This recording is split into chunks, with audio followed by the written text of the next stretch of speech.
Bueno, tiempo para la tertulia. Luis Javier te diría, bueno, buenos días. Egunon. Luis Viana, ¿qué tal? Buenos días. Charlie Beto, bueno, buenos días. Egunon, buenos días. Agudo está, me decía, bueno, ya veis que hemos cambiado de set. Y me dice, está agudo, ¿eh? ¿No, ¿crees que nos íbamos a dar cuenta? Nos hemos reído aquí un rato. Bueno, gracias, porque sí que no viene mal, esos chistes rápidos no vienen mal. Hemos mejorado. ¿Sí? ¿Crees? Sí, por la luz, principalmente por la luz. Bueno, pero el sitio allí, la intimidad también se agradece, ¿no? Yo creo que se agradece, la luz, ¿no? Es el precioso día que tenemos hoy, La verdad ese es que cielo sí, azul maravilloso.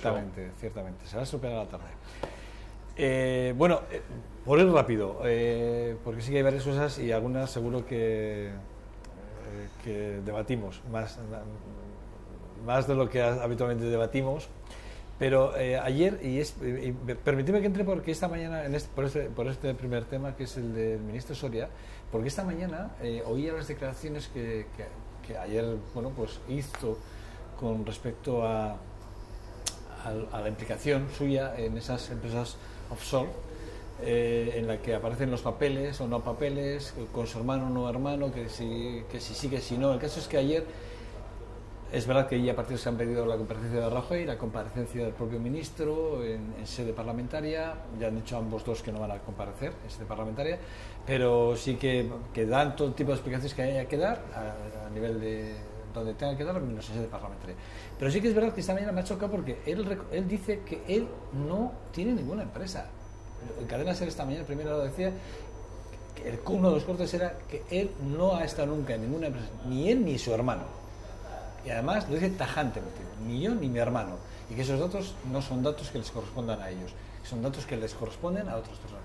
Pero sí que es verdad que desde Panamá, los papeles que tiene la Asociación de Periodistas, pues la verdad es que contrastando las firmas, ayer creo que en 4, por artículo pasivo, comparando las firmas, eran las del hermano del ministro Soria, y sí que es verdad la entrada y la salida del propio ministro Soria como tal de la empresa. Es confusa, la verdad es muy confusa la información, pero sí que es verdad que es una información que cuando menos alguien, no sé, yo ante la duda yo creo que lo mejor a veces en este caso es apartarse, ¿no? Es mi opinión, bueno, no sé, a ver qué opináis. Charlie, empezamos por ti. Hombre, yo no puedo entrar en detalles de lo que hay en los papeles de Panamá porque no los tengo encima de la mesa, no los conozco, conozco lo que va publicando la prensa, puede haber datos que sean ciertos, puede haber datos que no. En cualquier caso, lo que sí puedo hacer es una valoración política en este momento, en el momento en el que estas cosas están sucediendo, porque prácticamente la inmensa mayoría de los que aparecen, según la prensa, en los papeles de Panamá no tienen nada que ver. No tiene nada que ver el primer ministro inglés, no tiene nada que ver ningún mandatario de los que han aparecido en los papeles. Todo el mundo dice que fue su hermano o su primo o que lo hicieron sin su consentimiento. Bueno, esto es lo que tendrá que aclarar la justicia, lo que tendrá que aclarar también los diferentes gobiernos a través de las inspecciones de Hacienda o a través de la Fiscalía o a través de quien corresponda. Lo que yo sí creo es que aparecer en un escenario en el que fundamentalmente se ha utilizado para la opacidad, aunque pudiera ser legal en un momento en el que la regulación fiscal en nuestro país pudiera ser otra y por lo tanto no había obligación de tributar o se podían hacer este tipo de cosas, yo creo que hay una cosa que sí es incompatible, ¿no? Es ser un gran patriota, ser un gran dirigente político, ser alguien que quiere ponerse al frente de sus conciudadanos para conducirlos a políticas buenas para la ciudadanía y a su vez estar implicado en escenarios donde ese patriotismo, esas buenas conductas, esos liderazgos se ponen totalmente en entredicho, porque a Panamá no se va por un acto de patriotismo o por un acto político, digamos que de ética política, con tu país y de compromiso con tu país, sino todo lo contrario, ¿no? A buscar un rendimiento económico. Yo, sí, queráis, yo no tengo... A ver, yo primero... que intervengáis cuando queráis. Yo creo que falta, hay que dejar al ministro Soria que se defienda. Parece que lo está haciendo intensamente desde ayer desde ayer lunes, no sé a qué hora surgió la noticia, pero a las 11 o las 12 de la mañana. Yo he oído hoy en Onda Cero a un comentarista político tan trascendente como Nega a decir que ayer le entrevistó en ese medio de comunicación y que sus palabras fueron muy contundentes y muy convincentes y que él, bueno, le daba mucha credibilidad que no tenía nada que ver con eso y que eso había sido un error de papeles. Yo sí quiero recordar un poco el contexto de esos años. Yo no sé dónde estábamos cada uno de nosotros en aquellos momentos, porque estamos hablando de hace 23 años, del año 24 años casi, del año 92. Entonces en España y también en Álava había deuda pública especial. La deuda pública especial servía para regularizar el dinero negro, que entonces era moneda corriente. Es más, el dinero negro lo emitía el Estado y lo emitían las diputaciones forales. Ciertamente. Quiero decir, oiga, es que usted ¿qué hacía en el año 92? Bueno, yo también diría, pues igual es interesante que ya que las diputaciones forales y la Administración del Estado guardan celosamente los nombres de los suscriptores de la deuda pública especial, pues igual es bueno, ahora que estamos sacando todo, casi todo de las cunetas, pues que saquemos también los nombres de quienes tenían suscrita esa deuda pública especial, que por supuesto la ley se encargó de decir que esos nombres tenían que estar ocultos y por supuesto servían para regularizar situaciones fiscales. Quiero decir que los tiempos no son iguales aquellos que estos, pero hay que saber cuándo se cometieron las conductas, en su caso si fuesen ilícitas o en su caso si fuesen, vamos a decir, contrarias a la moral patriótica, que es aquello a lo que ha aludido Charlie Prieto. En Álava, por recordarlo, en aquellos momentos 87-91, el presidente de la Diputación era un tal Fernando Buesa, socialista, gobernaba con el PNV y no sé dónde estaba Charlie, si entonces estaba ya en el Partido Socialista o estaba en el Partido Comunista, no lo sé. Con esto quiero decir, yo creo que tenemos que sacar a la luz todas las cosas, pero también tenemos que dar credibilidad a ciertas cosas o dejar un cierto tiempo para que cada uno se ponga en su sitio. Y a mí me da la impresión, por la forma de defensa de las cosas, que Soria, yo creo que en este caso ha empezado a defenderse adecuadamente, a defender su posición y, a mi entender, de una manera creíble, verosímil. Oiga, ¿se pone la mano en el fuego por alguien? Aquí ya no ponen la mano en el fuego por nadie. Ahora, en el tiempo de descuento de legislatura o de gobierno en funciones en el que estamos, me parece que está fuera de lugar la petición de dimisiones, pero es que a la media hora, oiga, ¿qué es que ha dicho un medio de comunicación X? Bueno, yo creo que tenemos que serenarnos un poco y saber quién ha cometido qué conducta, hasta qué punto es cierto y contrastado lo que se está diciendo y en qué contexto se realizaba eso, pues no es lo mismo haber hecho las cosas antes de ayer que hace 23 años. Yo por un lado creo que en todo el tema de Panamá ha habido una especie de cascada de información y está faltando didáctica para explicar en qué consiste, porque, bueno, efectivamente, como dice Charlie, todo el mundo, no he sido yo, ha sido mi padre, un cuñado, una suegra, todos dicen que lo tenían regularizado, es probable que muchos lo tengan regularizado, pero eso no nos corresponde. En cualquier caso, es un aluvión de información que tiene poca didáctica detrás para explicar en qué consiste. Pero sí hay una cosa clara. El que tuvo el dinero en Panamá, desde luego era alguien con una ética, de alguna manera no concebible dentro de los conceptos que concebimos de la ética, de tener las cosas donde tú disfrutas de tus beneficios, del resto del dinero de la sociedad. Estás sacándolo del sistema, no se sabe por qué razón, pero lo mandas fuera. Y no tiene nada que ver, independientemente de que tiene una similitud con la opacidad que puede hacer un bono del Estado o un bono foral, que servía para regularizar situaciones. Entiendo que tú en tu país regularices un dinero porque en un momento determinado, justa o injustamente, los responsables fiscales deciden que se puede hacer, como recientemente también lo hizo Montoro. Recientemente también lo hizo Montoro, recibió su crítica, pero se hizo legalmente y regularmente. Otra cosa es hacerlo en Panamá, en Suiza o en Moscú. Eso es distinto.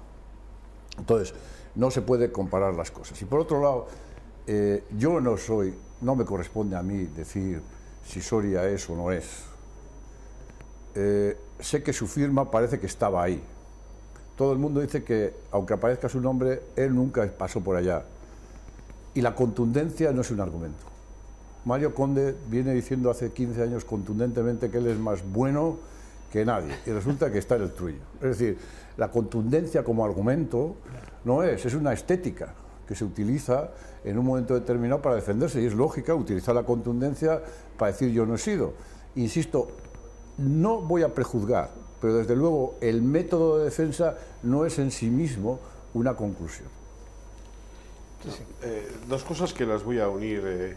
En primer lugar, me parece un paralelismo, una referencia muy desafortunada la que ha hecho el señor Viana en relación a alguien que perdió su vida asesinado de forma muy dramática, que si no hubiese sido por esa circunstancia hoy estaría aquí y podría perfectamente explicar qué hizo en su mandato como diputado general entre el año 87 y 91. Y además me parece muy desafortunada porque esto de querer rebuscar y de querer irse hacia atrás para no enfrentarse a lo que uno tiene delante, pues puede traer consecuencias muy negativas. Yo no voy a decir dónde estaba en el año 87 el Partido Popular y los que andaban alrededor del Partido Popular, o qué postulados políticos defendían entonces la Alianza Popular. En fin, yo creo que cuando hay un problema, uno tiene la oportunidad de enfrentarse al problema o de ir buscando referencias y paralelismos en el mundo mundial para escaparse. Aquí se nos ha preguntado por los papeles de Panamá y por el señor Soria. Y yo ya he dado una opinión al principio, pero es que además, según las informaciones, lo que ocurre con los papeles de Panamá no está datado en el año 92, ni 91, ni 95. Es que, según las informaciones periodísticas, hasta el 2014, que yo sepa, no sé si después, hay sociedades que se abren y se cierran. Entre otras, la hermana del rey, del anterior rey, es una de las que se comenta que cerró la cuenta en el año 2014. Por lo tanto, estamos hablando de un problema actual, no de un problema de los años 90. ¿Cuáles son las circunstancias concretas y particulares del señor Soria? Pues yo no las conozco. Como no las conozco, no voy a opinar de ellas como si las conociera. Pero en la misma forma que no las conozco yo, tampoco las conoce el señor Viana. Por lo tanto, tampoco puede opinar de ellas tan categóricamente. Pero en fin, cada uno se coloca en la posición por que alusiones. Por alusiones. Cada uno se coloca en la posición que quiere. Estamos hablando de lo que hemos oído y leído las últimas 24 horas al respecto. Entonces, parece ser que este señor figuraba, Luis Javier ha dicho que parece que hay una firma.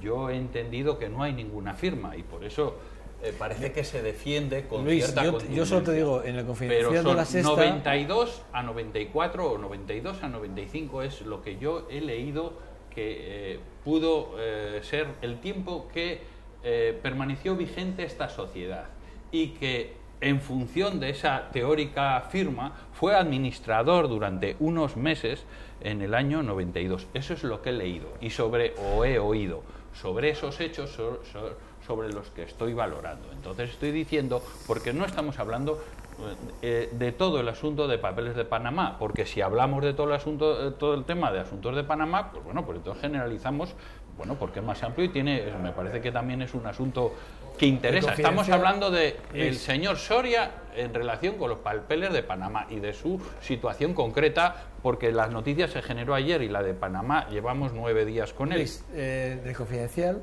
que es lo que tengo delante, porque es el que saca, tiene escaneado los documentos en los que aparece el señor Soria.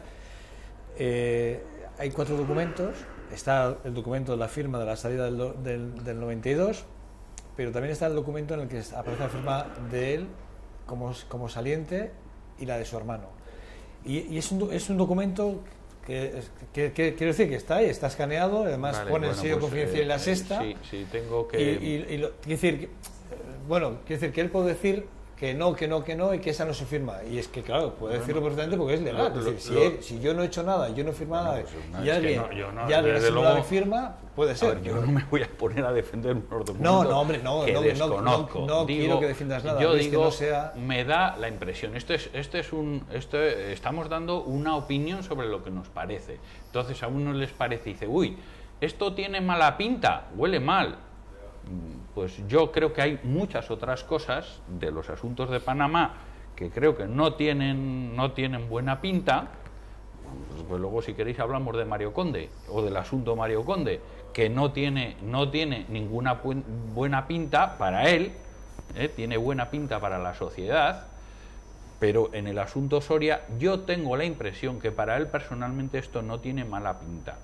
tengo la impresión. Igual en cualquier caso, yo equivoco. siempre digo que ante la sospecha, no sé, yo en este caso un ministro como Soria, ¿qué debe hacer? ¿Lo primero dimitir? yo no sé si tiene que dimitir o no. Lo han sé, porque pedido estamos prácticamente hablando de- todos los partidos. Yo Salvo no Ciudadanos me que le ha atrevo, dicho yo no que me le atrevo, cese. fíjate, yo no me atrevo a pedir la dimisión Bueno, del pues me ministro parece Soria. Yo no me prudente. atrevo, Pues sinceramente. me parece prudente. Yo no me atrevo porque realmente Yo lo no oí sé esta qué intervención de opinaríamos él, los aquí presentes. Cuando aparece algo que tiene mala pinta, porque ahora aparecen muchas Pero lo cosas suyo que tienen sería mala el pinta, juzgado de ¿se debe denunciar el dimitir asunto. o no? Digo, yo pregunto, ¿no sería cuando uno tiene un problema con la justicia o cree que no tiene, no, lo mejor no sería la justicia? ¿Y denunciar qué las crees que ha cosas? hecho? De momento hay que ser sincero ¿Qué y ha honesto. hecho? ¿Qué has oído? Yo hasta Problema- donde sé, hasta donde sé, yo no he oído que haya ido a la justicia. No has oído, No. ha pedido, ha dicho que va a poner autorizado manos. y ha solicitado que haya una comisión rogatoria para que se esclarezca que él autoriza, si tuviera que autorizar, que supongo que no tiene que autorizar, a cualquier autoridad administrativa o judicial a que solicite los documentos directamente de Panamá, que ya veremos si Panamá, cómo va a reaccionar con todo este tema, si efectivamente va a colaborar o no va a colaborar. Este es un tema mundial, Es otro ¿no? tema, sí. No es de España, pero quiero decir que todos esos documentos habrá que aclararlos. Y cómo actúan las autoridades administrativas españolas, la agencia tributaria y cómo... De momento lo que tiene la Fiscalía. es un enfrentamiento por la verdad o la mentira con un medio de comunicación que ha filtrado un documento, ¿vale? Cada uno puede quedarse con lo que quiera. Una vez que eso supere esa barrera y pase a otras barreras, es donde podré yo opinar sobre si debería dejarlo o no, es decir, o si debería de dimitir o no, que en cualquier caso, aunque el juez le llame, no va a dimitir, eso también lo sé, quiero decir, esto no es Islandia, esto es otro mundo, pero en cualquier caso, de momento es su verdad frente a la verdad de un medio de comunicación que pasa un documento. Pues habrá que esperar el tiempo prudencial suficiente para que se sepa algo más, y él tendrá que tomar la decisión que crea oportuna.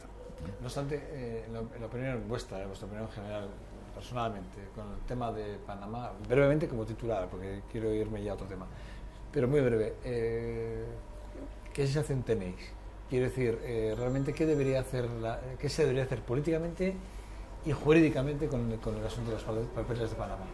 Pues políticamente está claro que lo que hay que hacer es investigarlo todo, aclararlo, dar cuentas en sede parlamentaria y posteriormente a la ciudadanía, y en función de esa investigación tomar las medidas políticas, por un lado, en cuanto a la necesidad que pudiera haber de regulación fiscal para que estas cosas no sucedan, y en segundo lugar, en cuanto a las responsabilidades económicas y penales, si las hubiera, que pudiera tener el haber hecho este tipo de cosas, y para eso tenemos nuestro sistema de justicia.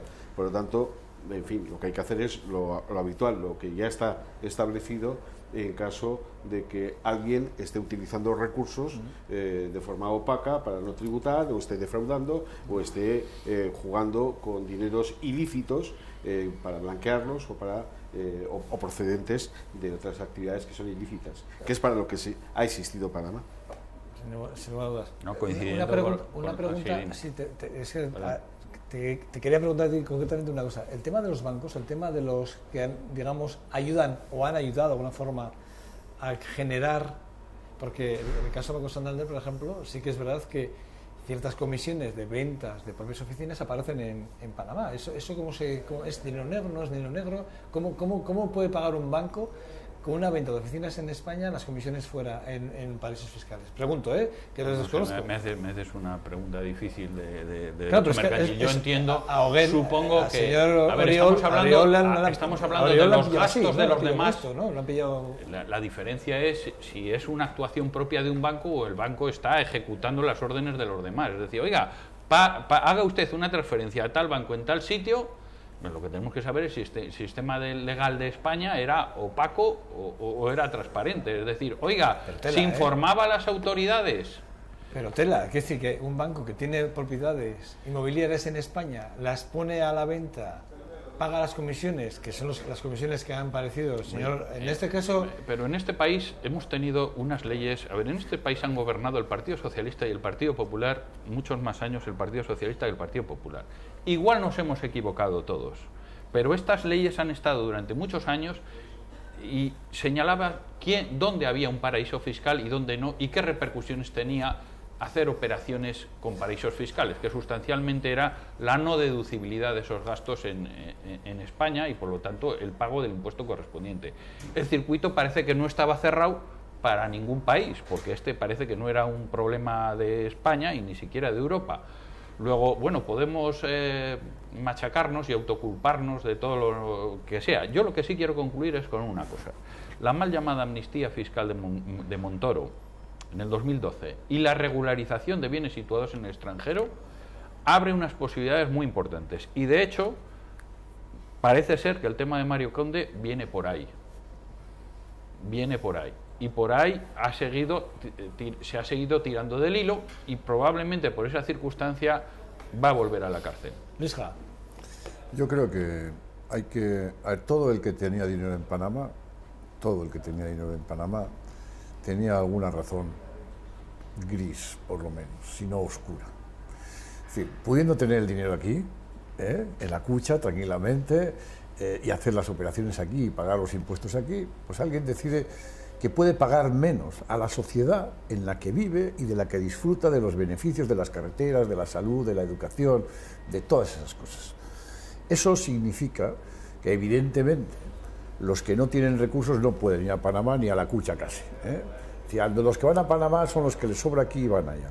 Creo que hay que hacer una didáctica, pero muy importante desde la política, para, de alguna manera, independientemente de las sanciones penales que les puedan corresponder o administrativas, si es que les corresponden, hay que hacer desde la política y desde todos los ámbitos posibles una didáctica sobre la responsabilidad que tenemos todo ciudadano de abonar donde estamos y de cuanto más ganamos, más ponemos. Ese es el sistema que es el que tenemos que establecer, sin establecer guerras, sino una didáctica que debe de impregnar la sociedad. La sensación que da todo esto es que es un desmadre y que en cuanto uno puede no pagar algo, busca el método, el resquicio para no pagar. Y si puede hacerlo desde las deducciones fiscales normales que tenemos en nuestras normas, se va hasta Panamá, a Bahamas, a donde sea, con tal de no abonarlo aquí. Yo creo que es fundamental un trabajo de didáctica social. Os veo con ganas a los dos de decir cosas, pero es que quiero... No, un apunte, prácticamente es una frase, ¿no? Es un apunte.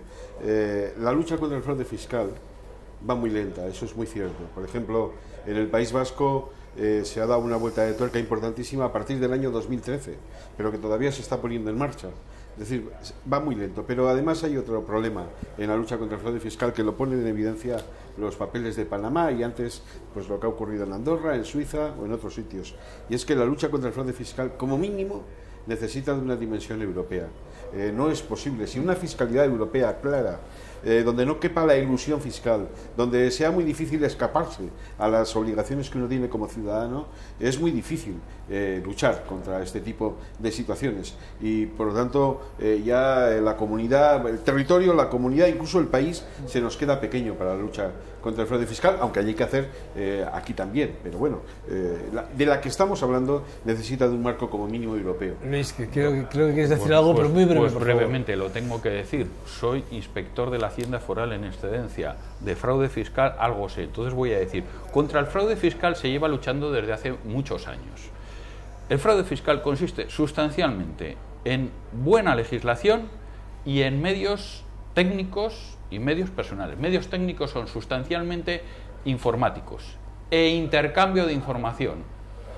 Yo creo que entre las administraciones, el cruce de la forma más máxima, petición de información a los contribuyentes, acumulación, buen tratamiento informático de esa información y cruce automático.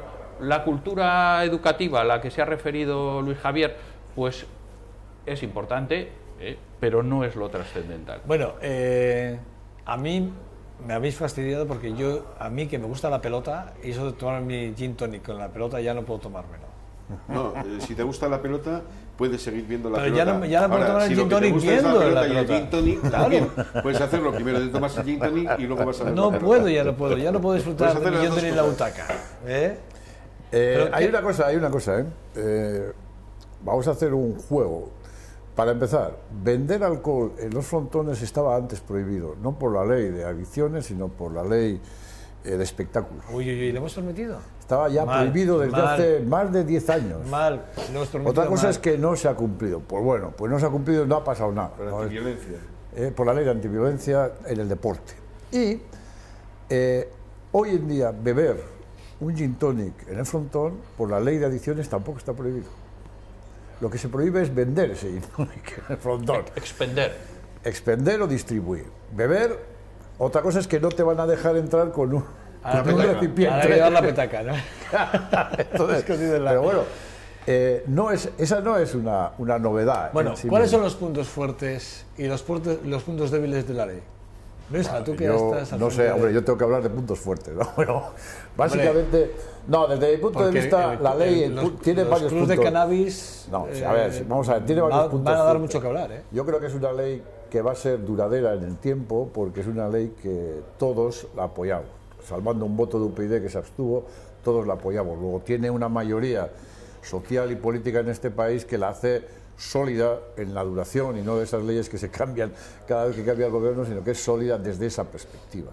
Creo que es innovadora en el sentido, por ejemplo, de los clubes de cannabis y de dar algún paso más en ceñir los consumos adictivos y las publicidades de esos posibles consumos adictivos, ceñirlos a ámbitos cada vez un poco más restringidos y, desde mi punto de vista, se ha quedado ahí un poco entre medias en el consumo de alcohol en la calle, en el tema de que nosotros pretendíamos ceñirlo al ámbito de los frentes de los bares, y ha quedado en estos momentos abierto a que se puede consumir en cualquier espacio alcohol, lo cual entendemos que si estamos por un lado prohibiendo y limitando mucho la publicidad de alcohol, pues deberíamos de haber conjugado eso, porque hay que reconocer que todos los expertos que han venido a la ponencia nos han transmitido, aparte de otras cosas, una problemática con el alcohol que no terminamos de frenar, ¿eh? Sobre todo la entrada de la adolescencia a la juventud.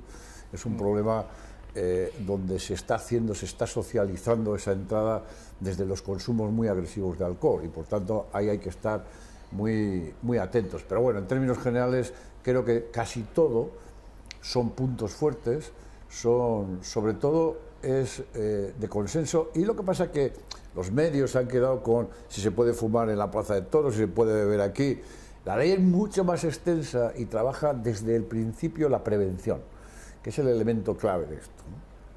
Luego ya tiene unos pocos artículos sobre dónde se puede fumar, dónde se puede beber o dónde se puede hacer no sé qué, pero tiene un montón más de articulado que estructura toda una organización alrededor de la prevención y del control, que es, yo creo que es una parte muy importante, aunque puede ser más tediosa, es menos comunicativa, menos lustrosa para explicar, o menos chascarrillera para que la gente lo comente, pero en cualquier caso yo creo que es una ley avanzada. De hecho, a mí me sorprendió que Prensa Nacional Española alabó esa ley en los medios de comunicación al día siguiente como un elemento importante que se ha sabido enfrentar a determinados lobbies de presión o métodos de ver las cosas, y a mí me sorprendió, incluso me sorprendió, porque nosotros creíamos que estábamos haciendo algo normal, pero parece que había sido algo un poquito más avanzado.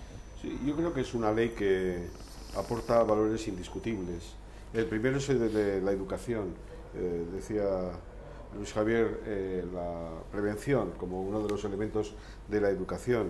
El segundo es la defensa de la salud, porque a veces se confunde el derecho a la sanidad con el derecho a la salud. La sanidad es uno de los recursos, uno de los últimos recursos que tiene que haber para proteger la salud. Antes tiene que haber una educación que permita defender tu propia salud, que tu vida tenga la mayor calidad saludable, ¿no? Yo creo que es también, tiene también un factor, un valor de convivencia, porque el consumo de determinadas sustancias en determinados lugares, en determinadas prácticas, ha generado también problemas de convivencia, y que haya una ley que ordene determinadas formas de actuar ante esas adicciones o hacia consumos de determinadas sustancias, también facilita la convivencia. Por tanto, yo creo que es una ley que, como digo, tiene unos valores muy importantes. Y a mí me parece que estas leyes son muy necesarias en un momento en el que estamos progresando mucho, en el que estamos viviendo de una cultura muy diferente a la que vivíamos anteriormente. Tú antes decías que te gustaba tomar el gin tonic en la pelota. Yo te voy a contar una cosa que me ocurrió a mí, no sé ahora mismo cuánto tiempo, sé quiénes jugaban, entre ellos estaba Irujo jugando. Hace 6, no, fuera de Vitoria. Hace 6 o 7 años, por lo menos. Yo fue la última vez que me fumé un puro y entonces no existía la ley de adicciones que se acaba de aprobar. Fue la última vez que yo me fumé un puro en el frontón, porque a mí me gusta fumar el puro en el frontón, no me gustaba. Y entonces cuando terminé de fumar aquel puro, sentí una vergüenza tremenda. Me lo fumé, pero sentí una vergüenza tremenda, porque fue cuando ya me marchaba, era un puro grande, y entonces cuando me marchaba y me levanté y giré la vista, había allí un señor con 2 hijos pequeños que también había estado viendo el partido, y me los imaginé a los chavales, sobre todo fumándose mi puro o parte de mi puro, ¿no? Sí. Y sentí una vergüenza tremenda, no volví a fumar nunca más en un frontón, ¿no? Yo creo que hay que hacer compatible este tipo de cosas. Es cierto que el puro donde mejor se fuma es sentado, ya casi siempre hay que fumarlo de pie y en la calle, salvo en contadas ocasiones, que el gin tonic como mejor se toma es viendo algo que te divierta, y a poder ser en vaso de cristal y desde luego no en vaso de plástico, sí, está claro. Porque eso también es una agresión al gin tonic.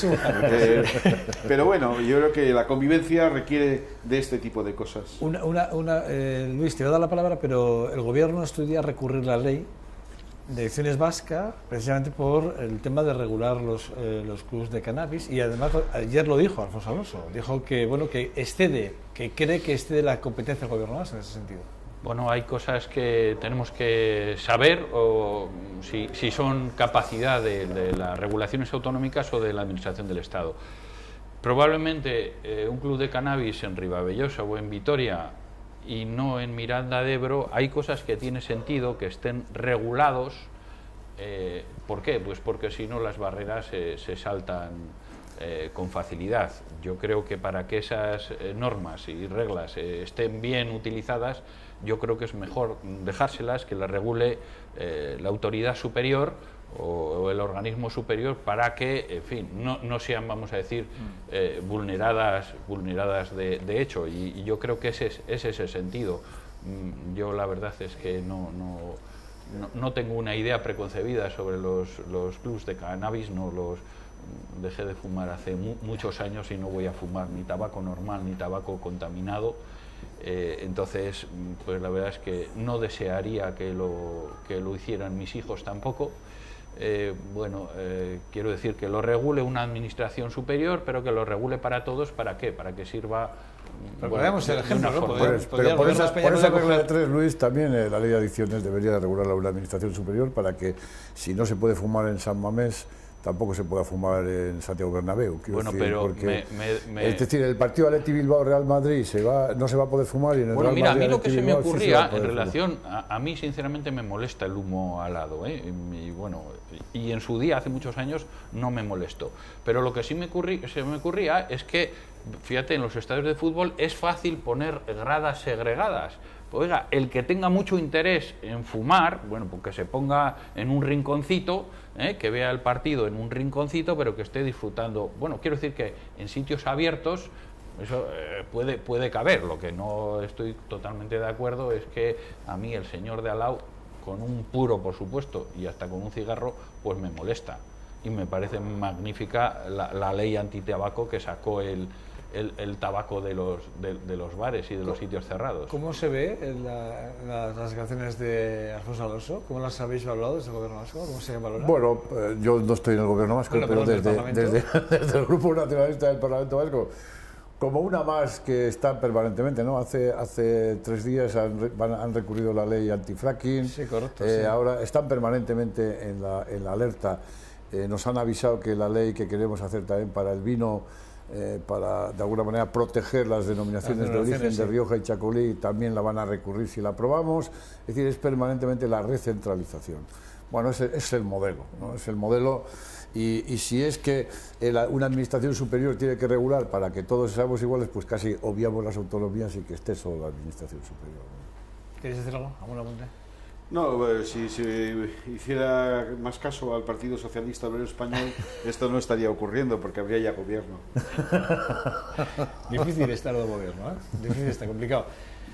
Charlie, Luis, Javier, bueno, gracias a los tres, vale, os espero el próximo martes, Muy vale, bien. que se cantéis con algo de prisa y ya hoy nos hemos excedido, Vale. Cuidaros mucho, ¿vale? Vale. Bueno, pausa para apreciar y vamos con nuestra contraportada, que está Roberto Laste por aquí. Hasta ahora.